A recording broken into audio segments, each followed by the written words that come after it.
जागतिक अपंग दिनानिमित्त अकोल्यात आज भव्य रॅली काढण्यात आली।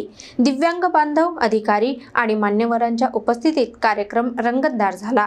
जीवनगौरव पुरस्कार, गुणगौरव, कौशल्य विकास, मार्गदर्शन आणि दिव्यांग वधूवर परिचय मेळाव्यामुळे संपूर्ण दिवस उत्साहाने भरला होता।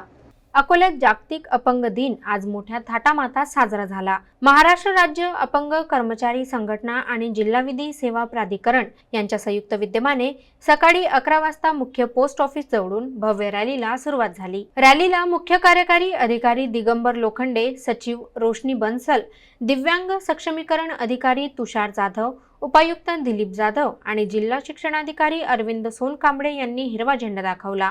नवीन बस स्थानक, गांधी चौक ते पंचायत समिती मार्गे रॅली पुढे सरकली। मोठ्या संख्येने दिव्यांग बांधवांनी उत्साहाने सहभाग घेतला।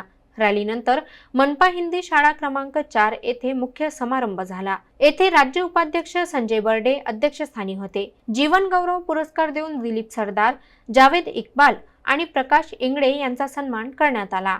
दिव्यांग विद्यार्थ्यांचा आणि खेळाडूंचा गौरव करताच सभागृह टाळ्यांनी दुमदुमले। दुसऱ्या सत्रात स्वयंरोजगार आणि कौशल्य विकासाच्या संधीबाबत मार्गदर्शन करण्यात आले। अखेरच्या सत्रात दिव्यांग वधूवर परिचय मेळावा झाला आणि जया विदोकार व मयूर बारब्दे यांच्या विवाहाला संमती मिळताच उपस्थितांनी टाळ्यांच्या गजरात शुभेच्छा दिल्या। संपूर्ण कार्यक्रम राष्ट्रगीताने संपन्न झाला।